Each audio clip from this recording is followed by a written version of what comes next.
किया तो फिर आप कम से कम माफी तो मांगिए, क्योंकि ट्रेड डील तो हुई नहीं है, ना उसके दबाव में आए हैं, ना 50% टैरिफ वो लगाता। ये बड़ी खबर इस वक्त आ रही है, आपको बता दें आईबी एनडीआरएफ संसद सुरक्षा पर उच्च स्तरीय बैठक इस वक्त चल रही है। आईबी एनडीआरएफ सीआईएसएफ और एनएसजी के डीजी इस बैठक में शामिल हैं। गृह सचिव भी इस बैठक में शामिल है, तो इसकी गंभीरता आप समझ सकते हैं। संसद में ये उच्च स्तरीय बैठक इस वक्त चल रही है और संसद में शीर्ष सुरक्षा अफसर जो है उनकी ये बैठक चल रही है। आने वाले वक्त में कई अर्धसैनिक बलों के डीजी संसद में इस वक्त पहुंचे हैं, उनकी बैठक चल रही है। आने वाले वक्त में तमाम जो एहतियाती कदम उठाने हैं और पाकिस्तान जिस तरह की मानसिकता दिखा रहा है, इन सब के मद्देनजर और देश के अंदर भी जो सुरक्षा इंतजाम है उसको लेकर ये चर्चा हो रही है। अरे एक वारिस साहब, दो नाव से आप पैर हटाइए, किसी एक नाव पे सवार होइए। या तो हम डर गए, हमने उसके दबाव में सीज फायर कर लिया, या फिर हम नहीं डरे, इस वजह से 50% वो टैरिफ लगा रहा है, हमने उसकी बात नहीं मानी।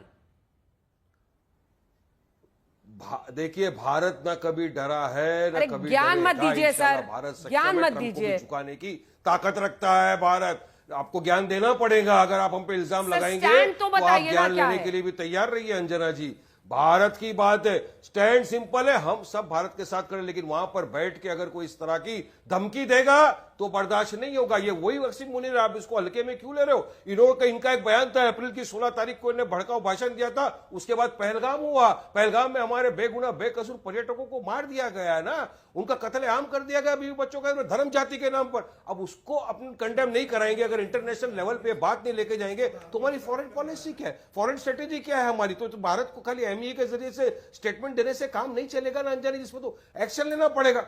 हमारा यही मानना है, अगर ट्रंप ने 50% टैरिफ बढ़ा दिया है और आप अगर बोल रहे हो अच्छा किया, उससे फायदा होगा, अगर किसी को लग रहा है फायदा होगा तो 50 नहीं 200% बढ़ा दे। लेकिन मैं तो कुछ इकोनॉमिस्ट को मिला हूं, मेरे भी दोस्त है, मेरे को उन्होंने समझाया वारिस भाई 50% से नुकसान क्या। मैंने उनको पूछा कि कुछ एंकर का एक बोलना है कि फायदा होगा भारत को। अरे जब यहाँ का गुड्स अमेरिका के अंदर महंगा बिकेगा अंजना जी, तो भारत के अंदर वो गुड बनेगा नहीं, मैन्युफैक्चर कम हो जाएगा, वहां लोग खरीदेंगे नहीं तो, और मैन्युफैक्चर कम होगा, अनएम्प्लॉयमेंट बढ़ जाएगा। अरे काफी सारी चीजें जो इकोनॉमिस्ट आपको बताएंगे, लेकिन मैं तो कुछ जो उनको सीखता हूं आपके सामने लाके रख रहा हूं। मगर फिलहाल भारत को जो खतरा है, भारत को तैयार रहने की बहुत जरूरत है। हमको हमारा डिफेंस का बजट बढ़ाने की जरूरत है, हमको पूरी तरह सक्षम रहना चाहिए। और ये वसीम मुनीर जो एक जोकर, जिसको अक्कल नहीं है, कुछ नहीं, उसको पूछिएगा। तो वाणिज्य राज्य मंत्री जितिन प्रसाद का लिखित बयान आया है सामने, जिसमें किसानों का हित सर्वोच्च बताया गया है, जिसकी वजह से दवाइयों पर अतिरिक्त टैरिफ नहीं है, यह भी जानकारी दी गई है। हम लगातार आपको बता रहे हैं 55% निर्यात पर रेसिप्रोकल टैरिफ, यह बड़ी खबर इस वक्त की हम आपको बता रहे हैं। टैरिफ पर 5 राउंड की बातचीत हुई है और भारत के निर्यात पर जो टैरिफ लगा है वो जानकारी वो दे रहे हैं। किसानों का हित सर्वोच्च है, जिसकी वजह से ये ट्रेड डील नहीं हुई है। जल्दी से 2 लाइन में अपनी बात पूरी कीजिए, फिर मैं आशुतोष जी के पास जाऊंगी। देखिए, इस टैरिफ लगने के 3-4 आयाम है जिस पर चर्चा हो रही है। जो भी आपके ये दोस्त साथी है ना, उनको भी आप समझा दीजिएगा। 3 बातें हैं। एक तो भारत के प्रोडक्ट्स महंगे होंगे तो अमेरिका के में लोगों के लिए दिक्कत आएगी, महंगाई बढ़ेगी। दूसरा, भारत अगर अपना फोकस अन्य बाजारों पर करता है और आत्मनिर्भर स्वदेशी पर देश में जोर देता है, इसी के साथ साथ प्रोडक्शन पर, मैन्युफैक्चरिंग पर जोर देता है, तो भारत के लिए आने वाले वक्त में बेहतर तैयारी होगी। तीसरी तरफ हमें आशुतोष जी आने वाले वक्त में हर चीज के लिए तैयार रहना है, लेकिन ब्रिक्स पर हम कितना भरोसा कर सकते हैं, क्योंकि आज यही वो सवाल है। हालांकि अभय दुबे जी का एक फैक्ट चेक मैं कर दूं, क्योंकि उन्होंने कहा था कि आज जब अंजना ओम कश्यप एंकरिंग कर रही है तब रशिया के डेप्यूटी प्राइम मिनिस्टर कह रहे हैं पाकिस्तान को शामिल करें, तो आप वो 1 साल पुरानी खबर आज बता रहे हैं अभय दुबे जी, क्योंकि मैंने जो अपनी रिसर्च टीम से मंगाया है उनके मुताबिक Russia deputy prime minister Alexei Overchuk made 2 significant announcements in his Pakistan visit, और उनका वो पाकिस्तान विजिट 20 सितंबर 2024 को हुआ था।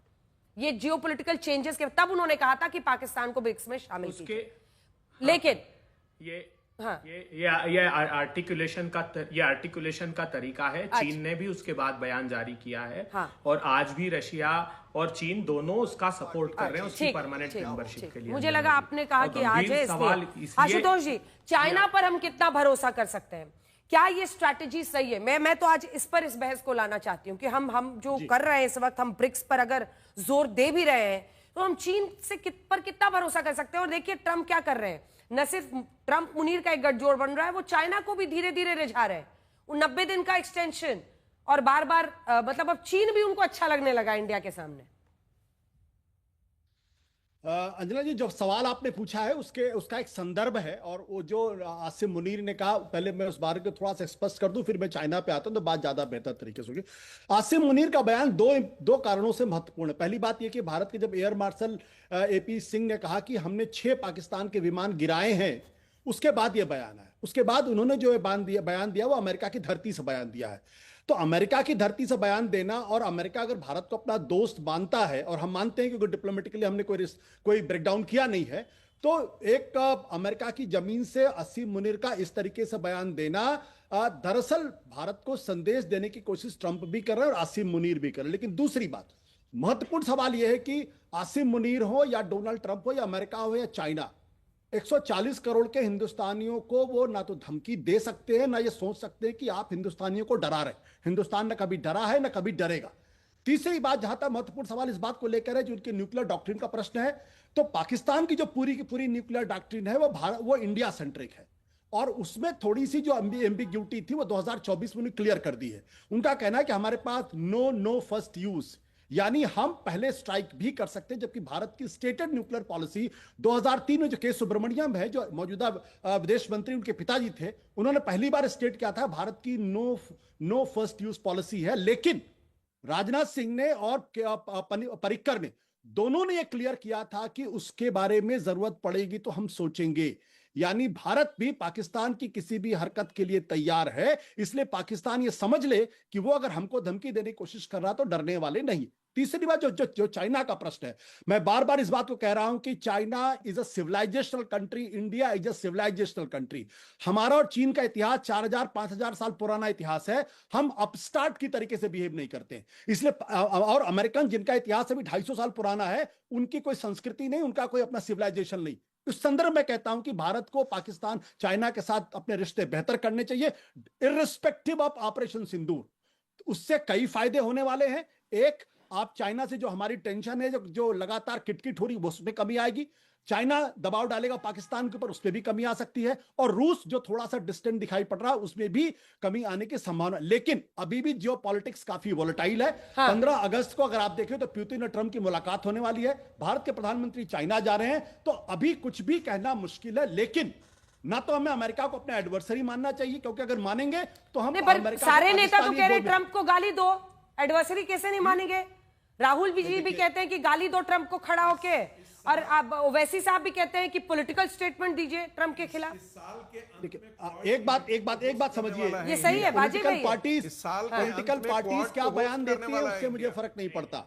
अरे देश के अंदर की पॉलिटिक्स तो तय होती है ना, सरकार के साथ खड़े होना है या अलग होना है इस मुद्दे पर। जब भारत की विदेश नीति का प्रश्न आएगा, जब पाकिस्तान के सामने खड़े होने का प्रश्न आएगा, जब अमेरिका चीन के सामने खड़ा होने का प्रश्न आएगा, तो 140 करोड़ भारतीय नरेंद्र मोदी के पीछे खड़ा होगा, इसमें कोई दो राय नहीं।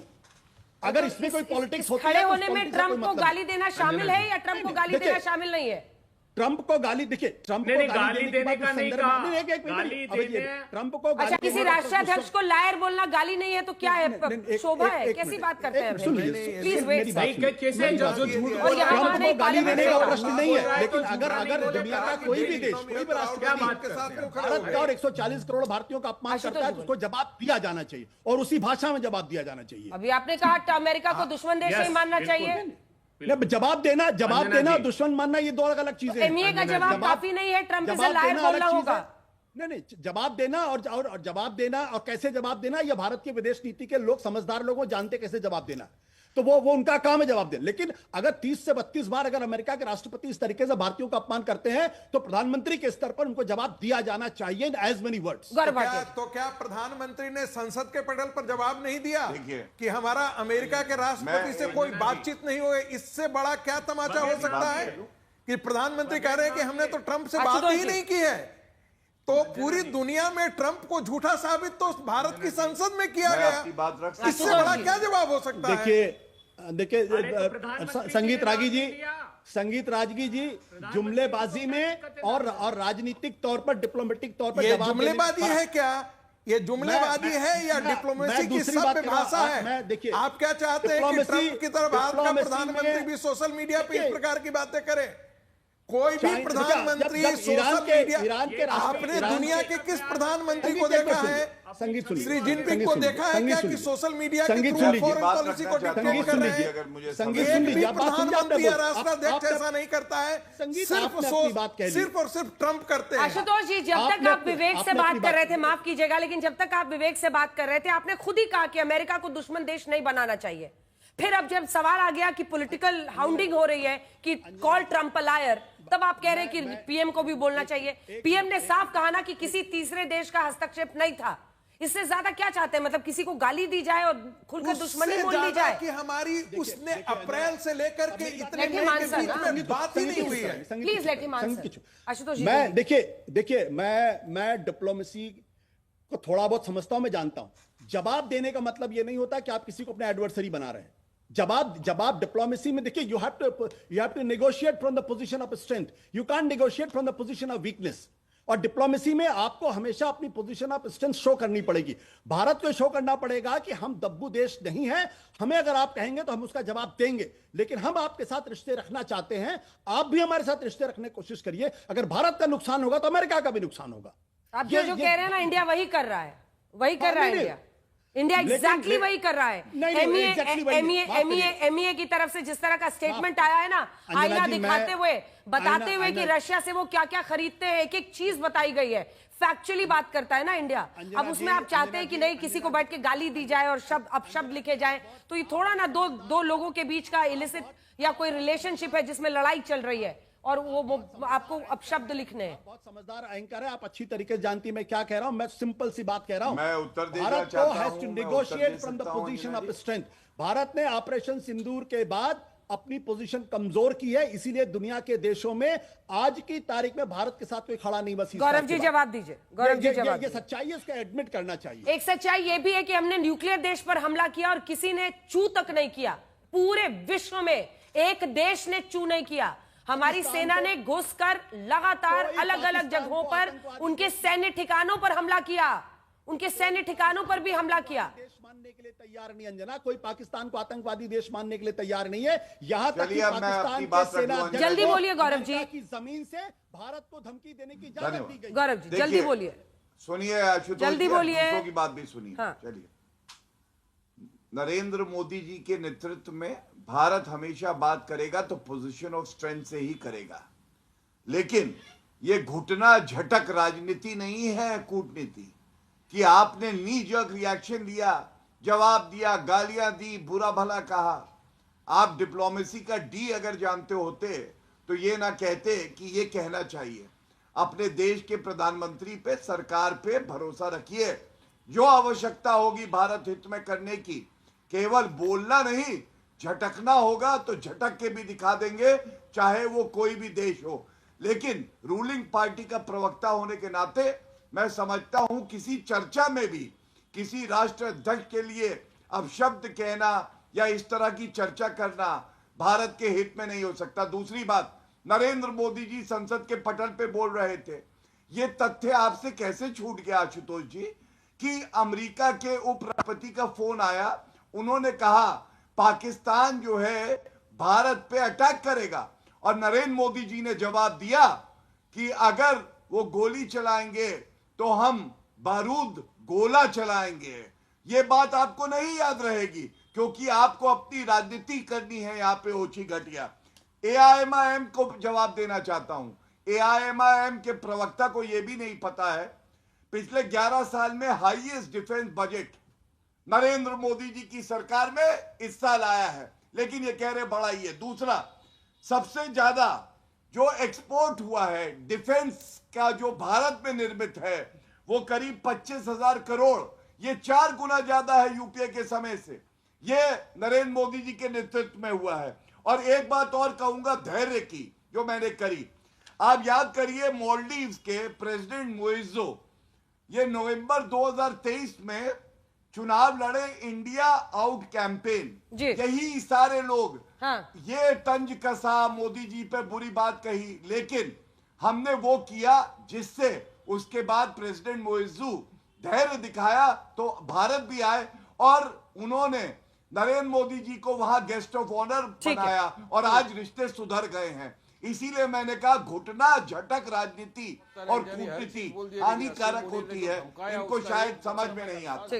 ठीक, अभय जी जल्दी से उसके बाद से मुझे जाना है आशुतोष जी के पास। अंजना जी, सही समय पर जवाब भारत को देना चाहिए। हमारे पास बैकबोन है और ये हमेशा से हम करते रहे हैं। जहां तक बात चाइना की रही तो हमको सतर्कता बरतनी चाहिए। चीन का पूरे विश्व का 31% मैन्युफैक्चरिंग है। चीन के साथ 152 देशों ने रोड बेल्ट इनिशिएटिव में पार्टिसिपेट किया है। आसियान जो अमेरिका ने बनाया था, उस आसियान पर FTA 2000 से फ्री ट्रेड एग्रीमेंट चाइना ने किया है और कोरिया और जापान जैसे देश ट्रायंगुलर रिलेशन रख रहे हैं, अमेरिका से भी रखते हैं और चीन से भी रख रहे हैं। आज आप जो अफ्रीकी देश हैं सारे 52-53 देश, वो भी चाइना की तरफ इंक्लाइंड है। तो हमको ये सेफ्टी मेजर्स रखने चाहिए चाइना के रिलेशन के साथ, नो डाउट, लेकिन हमारे हितों के साथ। $100 बिलियन से अधिक का इंपोर्ट हमने करके हमारा MSME पूरा स्पॉइल कर लिया है चाइना के साथ। तो हमको एक स्ट्रेटेजिक अच्छे रिलेशन इन सब पड़ोस के देशों के साथ रखने चाहिए। जो हम छोड़कर भाग गए सार्क और साउथ एशिया, हमको वापस उस पर कदम जमाने चाहिए, क्योंकि कंटेंट कर लिया है चाइना ने भूटान को, नेपाल को, अफगानिस्तान को, श्रीलंका को, पाकिस्तान को, इन सब देशों को, और हमको आइसोलेट कर दिया। उपराष्ट्रपति अमेरिका के जिनके बारे में ऑन रिकॉर्ड पार्लियामेंट में कहा गया कि उन्होंने फोन किया था कि पाकिस्तान बड़ा कुछ अटैक करेगा तो भारत की तरफ से प्रधानमंत्री नरेंद्र मोदी ने कहा कि छोटा अटैक करेगा हम बड़ा करेंगे, गोली का जवाब गोले से देंगे। ये बात क्यों कन्वीनियंटली आप लोग भुला देते हैं? आपका सवाल मुझसे है? हाँ जी, आपने हाथ उठाया था, जल्दी बोले। नहीं, मैं तो एक ही बात कहूंगा कि अभी डिफेंस बजट की बात की जा रही है। 2007 के बाद से भारत के डिफेंस बजट का जो कंट्रीब्यूशन, जो एलोकेशन है, लोवेस्ट 1.89%। इसके पहले वाले साल में 1.92% था। और मनमोहन सिंह के जमाने से लेकर 2017 तक भारत का जो डिफेंस में जो डिफेंस में था, नहीं, अब मैंने आप बीच में नहीं टोका प्लीज, वो 2.5 से कम कभी नहीं था। 1.89% ऑफ द GDP समझ में नहीं आ रहा है क्या? 1.89% ऑफ द GDP समझ में नहीं आ रहा? 17 साल का लोवेस्ट है, 17 साल का लोवेस्ट है। आपको नहीं समझ। अगर आप गूगल नहीं कर सकते तो मैं आपकी मदद नहीं कर सकता हूँ। भारत का पिछले 17 साल की सरकार ने किया था lowest defence budget, lowest in India. कौन सा डिफेंस बजट मनमोहन सिंह की सरकार के समय कौन सा मनमोहन सिंह की लोवेस्ट है 1.89%। I challenge you. Absolute number में कहा जा रहा है, आवाज नीचे कीजिए। एक सेकंड। एब्सोल्यूट नंबर में बात हो रही है, एब्सोल्यूट नंबर में आशुतोष जी, एब्सोल्यूट नंबर में बात हो रही है। उनका कहना है एब्सोल्यूट नंबर में ज्यादा, लेकिन मेरे सवाल का तो जवाब दीजिए। आपसे पूछा जाए, कुछ आवाज नहीं जा रही है क्या? मैंने जेडी वैंस पर सवाल पूछा, आपने जवाब ही नहीं दिया। सुन लीजिए। आपकी जो स्टैंडिंग कमेटी, जो फाइनेंस कमीशन है, उसने कहा कि भारत का नॉन कोलैप्सेबल बजट होना चाहिए।